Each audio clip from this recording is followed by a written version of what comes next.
So hi guys, എല്ലാവർക്കും നമ്മുടെ പുതിയൊരു വീഡിയോയിലേക്ക് ഏവർക്കും സ്വാഗതം. അപ്പോൾ ഇന്നത്തെ വീഡിയോയിൽ നമ്മൾ ഡിസ്കസ് ചെയ്യാൻ പോകുന്ന ഈ 2024 നിങ്ങൾക്ക് വാങ്ങിക്കാൻ പറ്റുന്ന 10,000 രൂപയ്ക്ക് താഴെ വരുന്ന ബെസ്റ്റ് ബഡ്ജറ്റ് ആയിട്ടുള്ള 5G ഫോൺസിനെ പറ്റിയാണ് നമ്മുടെ ഇന്നത്തെ വീഡിയോയിൽ നമ്മൾ ഡിസ്കസ് ചെയ്യുന്നത്. അപ്പോൾ ഇതിനു മുമ്പായിട്ട് നമ്മൾ 15,000 രൂപയ്ക്ക് താഴെ വരുന്ന ബെസ്റ്റ് ബഡ്ജറ്റ് 5G ഫോൺസിനെ പറ്റി നമ്മൾ വീഡിയോ ആയിട്ട് അപ്ലോഡ് ആക്കിയിട്ടുണ്ട്. നമ്മുടെ ചാനൽ കിടപ്പുണ്ട്, നിങ്ങൾക്ക് വാച്ച് ചെയ്യാവുന്നതാണ്. അപ്പോൾ വീഡിയോ സ്റ്റാർട്ട് ചെയ്യുമ്പോൾ നമ്മുടെ ചാനൽ ആദ്യമായിട്ടാണ് കാണുന്നതെങ്കിൽ ഇപ്പോൾ തന്നെ ചാനൽ സബ്സ്ക്രൈബ് ചെയ്യുക, തുടർന്ന് ബെൽ ബട്ടൺ ക്ലിക്ക് ചെയ്ത് നോട്ടിഫിക്കേഷൻ ഓൾ എനേബിൾ ചെയ്യുക. അപ്പോൾ മാത്രമേ അപ്ലോഡ് ചെയ്യുന്ന പുതിയ വീഡിയോകൾ നിങ്ങൾക്ക് നോട്ടിഫിക്കേഷൻ ലഭിക്കുകയുള്ളൂ. അപ്പോൾ സമയം കളയാൻ നമുക്ക് നേരെ വീഡിയോയിലേക്ക് കിടക്കാം.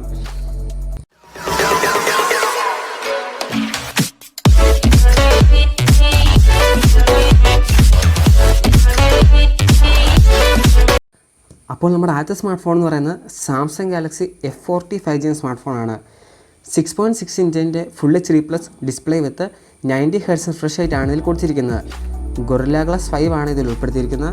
ഇനി ഇതിൻ്റെ പ്രൊസസ്സർ നോക്കുകയാണെങ്കിൽ Exynos 1330 ചിപ്സെറ്റാണ് കൊടുത്തിരിക്കുന്നത്.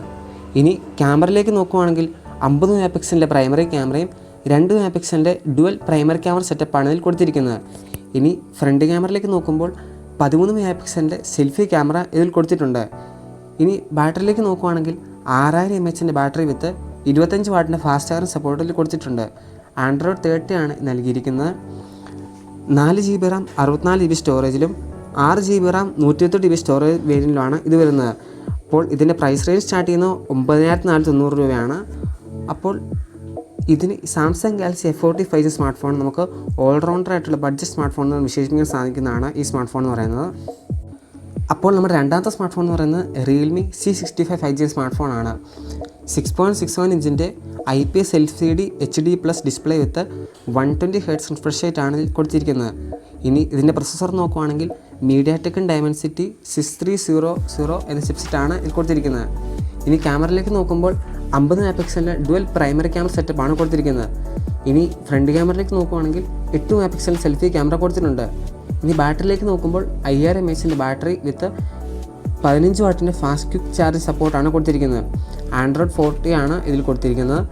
4 GB RAM 128 GB സ്റ്റോറേജ് വേരിയൻറ്റിലും 6 GB RAM 128 GB സ്റ്റോറേജ് വേരിയൻറ്റിലാണ് ഇത് വരുന്നത്. ഇതിൻ്റെ പ്രൈസ് റേഞ്ച് സ്റ്റാർട്ട് ചെയ്യുന്നത് 10,499 രൂപ തൊട്ടാണ്. അപ്പോൾ നമ്മുടെ മൂന്നാം സ്മാർട്ട് ഫോൺ എന്ന് പറയുന്നത് Redmi 30C 5G സ്മാർട്ട് ഫോണാണ്. 6.74 ഇഞ്ചിൻ്റെ full HD+ IPS LCD display with 90 Hz refresh റേറ്റാണ് ഇതിൽ കൊടുത്തിരിക്കുന്നത്. ഇനി ക്യാമറയിലേക്ക് നോക്കുകയാണെങ്കിൽ 50 മെഗാപിക്സലിൻ്റെ primary camera with dual primary camera സെറ്റപ്പാണ് ഇതിൽ കൊടുത്തിരിക്കുന്നത്. ഇനി ഫ്രണ്ട് ക്യാമറയിലേക്ക് നോക്കുകയാണെങ്കിൽ 5 മെഗാപിക്സലിൻ്റെ സെൽഫി ക്യാമറയാണ് ഇതിൽ കൊടുത്തിരിക്കുന്നത്. ബാറ്ററിയിലേക്ക് നോക്കുമ്പോൾ 5000 mAh ബാറ്ററി വിത്ത് 18 വാട്ടിൻ്റെ ഫാസ്റ്റ് ചാർജിംഗ് സപ്പോർട്ട് കൊടുത്തിട്ടുണ്ട്. ഇനി പ്രൊസസ്സറിലേക്ക് നോക്കുമ്പോൾ MediaTek Dimensity 6100 എന്ന ചിപ്സെറ്റാണ് ഇതിൽ കൊടുത്തിരിക്കുന്നത്. Android 30 ആണ് നൽകിയിരിക്കുന്നത്. ഇത് 4 GB RAM 128 GB സ്റ്റോറേജും 6 GB RAM 128 GB സ്റ്റോറേജും 8 GB RAM 256 GB എന്നീ സ്റ്റോറേജ് വേരിയൻറ്റിലാണ് ഇത് വരുന്നത്. അപ്പോൾ ഇതിൻ്റെ പ്രൈസ് റേഞ്ച് സ്റ്റാർട്ട് ചെയ്യുന്നത് 10,499 രൂപയാണ്. ഇത് നമ്മുടെ നാലാമത്തെ സ്മാർട്ട് ഫോൺ എന്ന് പറയുന്നത് Moto G34 5G സ്മാർട്ട് ഫോണാണ്. 6.5 ഇഞ്ചിൻ്റെ IPS LCD ഡിസ്പ്ലേ വിത്ത് 120 Hz റിഫ്രഷ് റേറ്റാണ് ഇതിൽ കൊടുത്തിരിക്കുന്നത്. ഇനി പ്രൊസസ്സറിലേക്ക് നോക്കുമ്പോൾ Qualcomm Snapdragon 695 എന്ന ചിപ്സെറ്റാണ് ഇതിൽ കൊടുത്തിരിക്കുന്നത്. ഇനി ക്യാമറയിലേക്ക് നോക്കുമ്പോൾ ഒരു ഡുവൽ ക്യാമറ സെറ്റപ്പാണ് ഇതിൽ കൊടുത്തിരിക്കുന്നത്. 50 മെഗാപിക്സലിൻ്റെ പ്രൈമറി ക്യാമറയും 2 മെഗാപിക്സലിൻ്റെ ഒരു സെക്കൻഡറി ക്യാമറയാണ് കൊടുത്തിരിക്കുന്നത്. ഇനി ഫ്രണ്ട് ക്യാമറയിലേക്ക് നോക്കുമ്പോൾ 16 മെഗാപിക്സൽ സെൽഫി ക്യാമറയാണ് കൊടുത്തിരിക്കുന്നത്.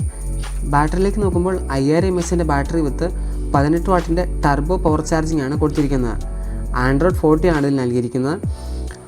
അപ്പോൾ ഇത് 4 GB RAM 8 GB RAM എന്നും 64 GB storage 128 GB storage 256 GB എന്നീ സ്റ്റോറേജ് വേരിയൻറ്റിലാണ് വരുന്നത്. അപ്പോൾ ഇതിൻ്റെ പ്രൈസ് റേഞ്ച് സ്റ്റാർട്ട് ചെയ്യുന്നത് 15,799 രൂപയാണ് തൊട്ട് സ്റ്റാർട്ട് ചെയ്യുന്ന പ്രൈസ്. അപ്പോൾ നമ്മുടെ ലാസ്റ്റത്തെയും അതുപോലെ ഏറ്റവും അവസാന സ്മാർട്ട് ഫോൺ എന്ന് പറയുന്നത് Poco M6 Pro 5G എന്ന സ്മാർട്ട് ഫോണാണ്. 6.79 ഇഞ്ചിൻ്റെ full HD+ IPS LCD display വിത്ത് കോർണിംഗ് ഗൊറില്ല ഗ്ലാസ് സപ്പോർട്ടാണ് ഇതിൽ നൽകിയിരിക്കുന്നത്. 90 Hz റിഫ്രഷ് റേറ്റാണ് ഇതിൽ കൊടുത്തിരിക്കുന്നത്. ഇനി പ്രൊസസ്സറിലേക്ക് നോക്കുകയാണെങ്കിൽ Qualcomm Snapdragon 4 Gen 2 ചിപ്സെറ്റാണ് കൊടുത്തിരിക്കുന്നത്. ഇനി ക്യാമറയിലേക്ക് നോക്കുകയാണെങ്കിൽ 50 മെഗാപിക്സലിൻ്റെ primary camera with plus 2 megapixel dual primary camera സെറ്റപ്പാണ് ഇതിൽ കൊടുത്തിരിക്കുന്നത്. ഇനി ഫ്രണ്ട് ക്യാമറയിലേക്ക് നോക്കുമ്പോൾ 8 മെഗാപിക്സലിൻ്റെ സെൽഫി ക്യാമറയാണ് നൽകിയിരിക്കുന്നത്. ഇനി ബാറ്ററിയിലേക്ക് നോക്കുകയാണെങ്കിൽ 5000 mAh ബാറ്ററി വിത്ത് 18 വാട്ടിൻ്റെ ഫാസ്റ്റ് ചാർജിംഗ് സപ്പോർട്ടിൽ കൊടുത്തിട്ടുണ്ട്. Android 30 ആണ് നൽകിയിരിക്കുന്നത്. 4 GB റാം 128 GB സ്റ്റോറേജും 6 GB റാം 128 GB സ്റ്റോറേജും 8 GB റാം 256 GB സ്റ്റോറേജ് എന്നീ സ്റ്റോറേജ് വേരിയൻ്റിലാണ് ഇത് വരുന്നത്. അപ്പോൾ ഇതിൻ്റെ പ്രൈസ് റേഞ്ച് സ്റ്റാർട്ട് ചെയ്യുന്നത് 9490 രൂപയാണ്. അപ്പോൾ ഇത് ഗെയിമിങ്ങൊക്കെ നല്ലൊരു സ്മാർട്ട് ഫോൺ എന്ന് വിശേഷിക്കാം. പോക്കോ M6 Pro 5G അതുപോലെ തന്നെ റിയൽമി C65 5G സ്മാർട്ട് ഫോണും. അപ്പോൾ ഇത്രയാണ് 10000 രൂപയ്ക്ക് താഴെ വരുന്ന ബെസ്റ്റ് ആയിട്ടുള്ള 5 5G ഫോൺസ് എന്ന് പറയുന്നത്. അപ്പോൾ ഞാൻ ഈ പറഞ്ഞ സ്മാർട്ട് ഫോൺസ് നിങ്ങൾക്ക് ഏത് സ്മാർട്ട് ഫോൺ ഇഷ്ടപ്പെട്ടതെന്ന് നിങ്ങൾ ജസ്റ്റ് താഴെ കമൻറ്റ് ബോക്സിൽ കമൻറ്റ് ചെയ്യുക. വീഡിയോ ഇഷ്ടമാണെങ്കിൽ ഇപ്പോൾ തന്നെ വീഡിയോ ലൈക്ക് ചെയ്യുക, ഷെയർ ചെയ്യുക. അതുപോലെ നമ്മുടെ ചാനൽ ആദ്യമായിട്ടാണ് കാണുന്നതെങ്കിൽ ഇപ്പോൾ തന്നെ ചാനൽ സബ്സ്ക്രൈബ് ചെയ്യുക. തുടർന്ന് ബെൽ ബട്ടൺ ക്ലിക്ക് ചെയ്ത് നോട്ടിഫിക്കേഷൻ ഓൺ എനേബിൾ ചെയ്യുക. അപ്പോൾ മാത്രം അപ്ലോഡ് ചെയ്യുന്ന പുതിയ വീഡിയോകൾ നിങ്ങൾക്ക് നോട്ടിഫിക്കേഷൻ ലഭിക്കുകയുള്ളൂ. പുതിയ ടെക്നോളജി വീഡിയോകളുമായി നമുക്ക് വീണ്ടും കാണാം. Good bye.